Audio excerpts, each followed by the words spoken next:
Welcome to this new lesson in the Photoshop section. This lesson is a full demonstration of how I would edit a photo using all of the skills and techniques we've learned so far. Again, this is with the camera raw option within Photoshop CC. We are going to be including lessons coming up shortly about how you can edit photos directly within Photoshop, not using camera raw. But by now, I think you've learned a lot and it's time to put your skills to practice. So I'm going to edit this Photoshop 4 practice file if you want to follow along. I haven't edited this photo, so this is sort of a real world demonstration. You're going to follow my entire process, and so it might be a little bit longer. Feel free to skip this if this is not something you're interested in. So the first thing that I do with all my photos is generally I crop it. This photo is a little bit hard because it's very dark. So what I'm going to quickly do is boost the exposure. Now this isn't going to be my final exposure adjustment. It's just for me to see the photo better. So when I go to my crop tool, I can edit it better. If I want to edit this photo for say I want this to be my computer backdrop, my desktop background, I would need a crop of 16 by 9. So I'm going to choose that aspect ratio and then just click and drag out to get an initial first sort of size. So now I'm going to make it as wide as the photo and drag up or down. I kind of like dragging down because actually I kind of like seeing that church in the distance. So I need a balance of wanting to see some of these houses up front.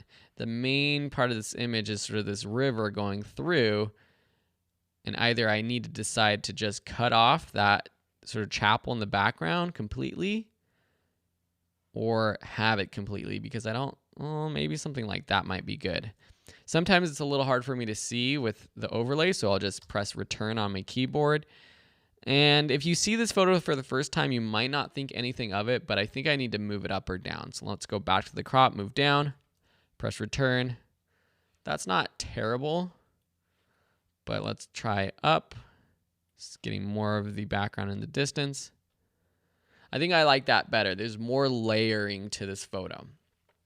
Cool. So now the next things I would do would be starting with my basic adjustments for white balance and exposure. White balance looks good. The only thing that I would do differently is if I want to give sort of a warmer tint or a cooler tint to it, I would adjust it, maybe making it a little bit warmer. Okay. This is, for everyone that doesn't know, the Los Angeles River, folks.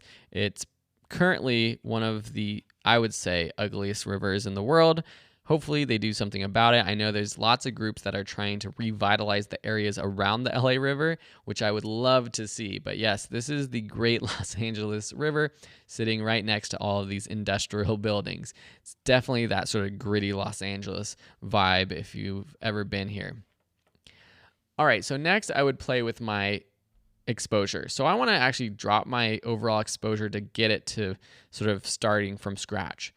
Usually I don't do much with the overall exposure, except with this photo, I need to make everything brighter, I think. But before I go too far with that slider, I am going to pick up things like the highlights and then the shadows, bring up the shadows. Wow, the shadows doesn't do much, so it's a lot of the blacks down here. Now I don't want to do that, so what I actually am going to do is bring up the exposure quite a bit. So now it's a little bit brighter than we had before, but make it a little bit more contrasty by bringing down the blacks. See how that looks pretty good? At least I think it looks pretty good. And then with the whites, maybe bring down the whites just to get a little bit more information back in some of the highlights of those buildings. Next, I'll look at these 3 adjustments down here. Since this is more of a landscape, it's very wide. There's lots of detail to it. I do want to increase the clarity just a bit. Going too far, not my style. Definitely not going to the left, but going to the right, just like plus 10 or so, helps a little bit. You can always see the before and after by clicking this button down here, the one that looks like the Y, or pressing Q on your keyboard to shuffle through these sort of before and after settings.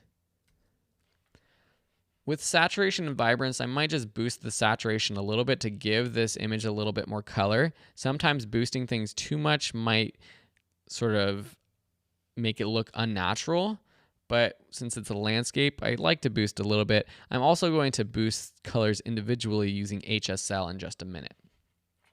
So I'm pretty happy with these sort of basic adjustments.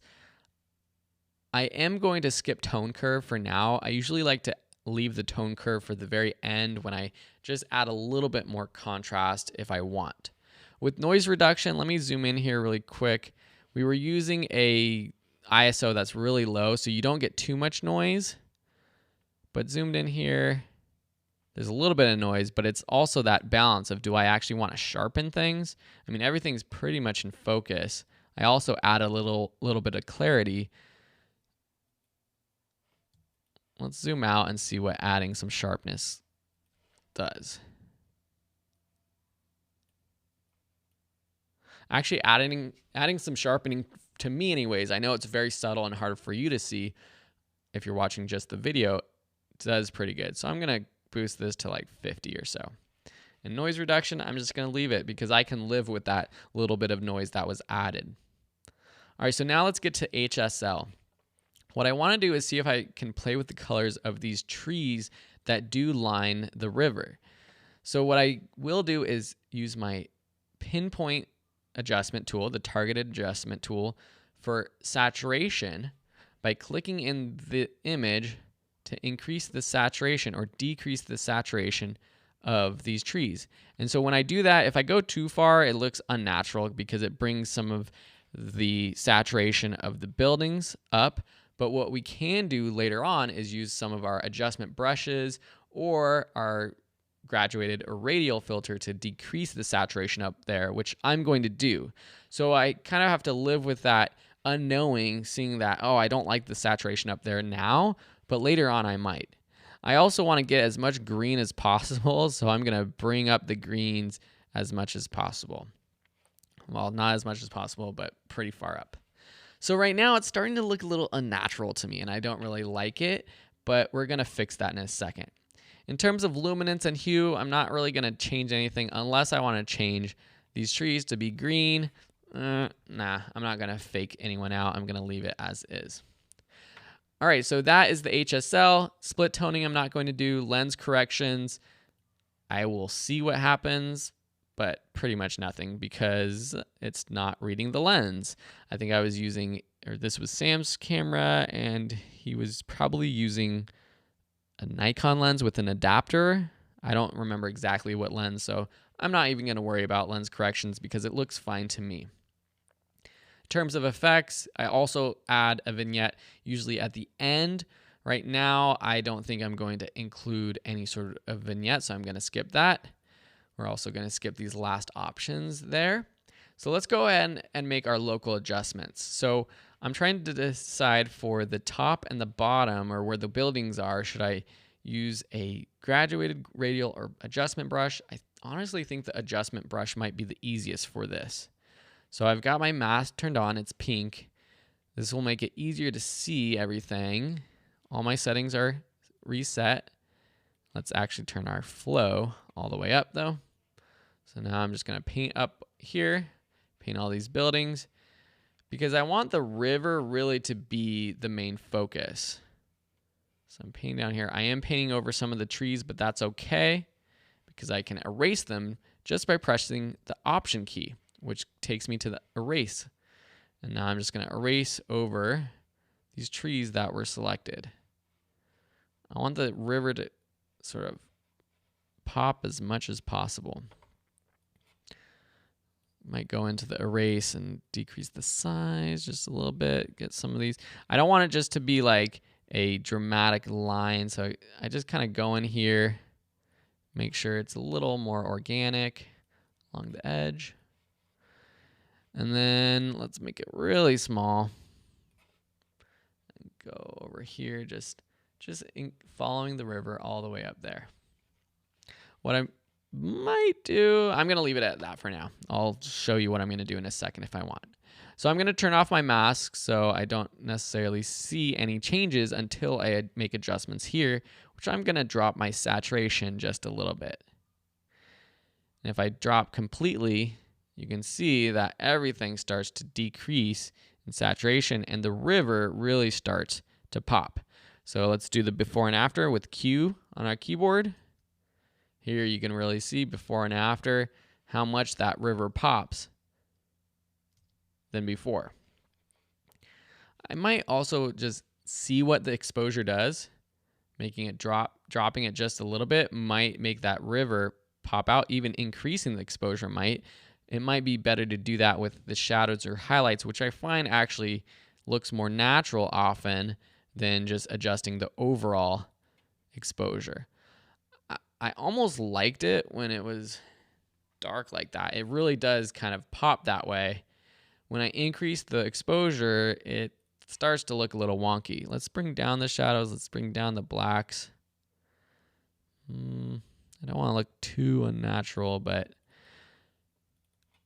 I actually think I like it when the overall exposure was just brought back down just a little bit.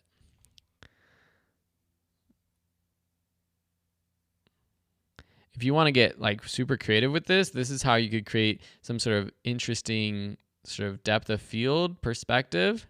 So if I drop down my sharpness, see how that creates sort of that tilt shift look?